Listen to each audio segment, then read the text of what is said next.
Hello বন্ধুরা, তোমরা কেমন আছো? আশা করি তোমরা ভালো আছো। আর আমার ফেসবুক পেজে তোমাদের ওয়েলকাম। তো দেখো, এখানে একটা সাপ। আর তোমরা হয়তো ভাবছো যে এটা একটা ছোট সাপের বাচ্চা, কিন্তু না, এটা ছোট না। ওইটার নাম কি জানি না। আমার বাবু বলেছিলেন যে ওইটার নাম দুধরাজ। ওরা রাত্রেবেলা এসে গরুর দুধ চুরি করে খেয়ে নেয়। তো কী হয়েছিল জানো? হঠাৎ করে আমি ঘরে কাজ করছিলাম, তো আমার ছেলে হঠাৎ করে এসে চিৎকার দিয়ে বললো যে মা, দোকানে সাপ। তো আমি ভাবলাম দেখি গিয়ে দোকানে কি সাপ। তো আসার পর দেখলাম যে দোকানের এই যে কোনোটার মধ্যেই সাপটা বসে আছে। তো আমার ভাই দেখো কী করছে, একবার টর্চ দেখাচ্ছে, একবার কুচো দিচ্ছে, কিন্তু কোনো মতে ওকে আর বাহির করতে পারছে না। তো আমি বললাম যে এটা রেখে দে, আমি এটাকে দেখে বাইর করতে পারি কিনা। তো আমি দেখো লাঠি দিয়ে এই সাপটাকে এদিক ওদিক করছি, কিন্তু সাপটা তো বাইর হয় না।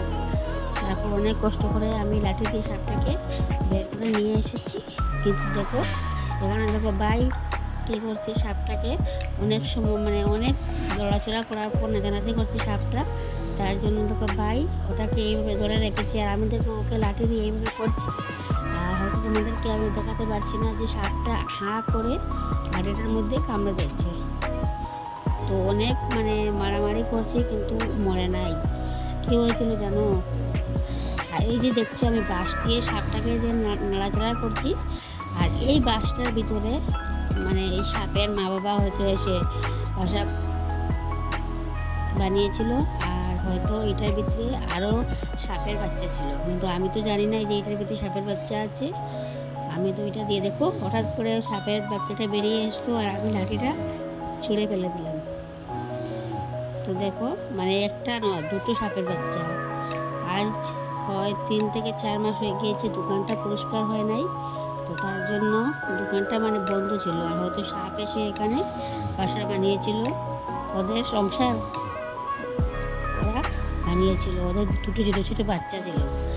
আর আমরা দোকানটা পরিষ্কার করার জন্য আমরা সবাই গিয়েছিলাম দোকানটা পরিষ্কার করার জন্য।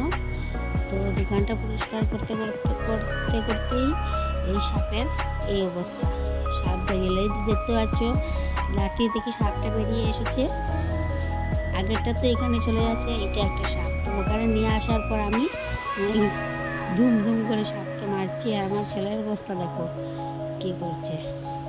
তারপর দেখো যেটা ওখানে ছিল, ওখানের ভিতরে সাপ ছিল, এটা দিয়ে ভাই কী দিয়ে সাপটাকে মারছে, কিন্তু সাপটা মরে নাই। এত কী বলবো, সাপটা কিছু বলার নেই।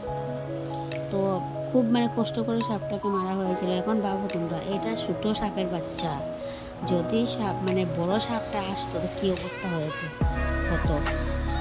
এটাকে অনেক কষ্ট করার পর এইভাবে থেতলে ভাই মারছে, কিন্তু সাপটা তো কোনো মনে নাই। তারপর আমরা এটাকে ছড়াতে ফেলে দিয়েছি, সামনে ছড়াতে, কিন্তু দেখো কীভাবে মারা হচ্ছে সাপটাকে, কিন্তু তারপরে সাপটা মরছে না।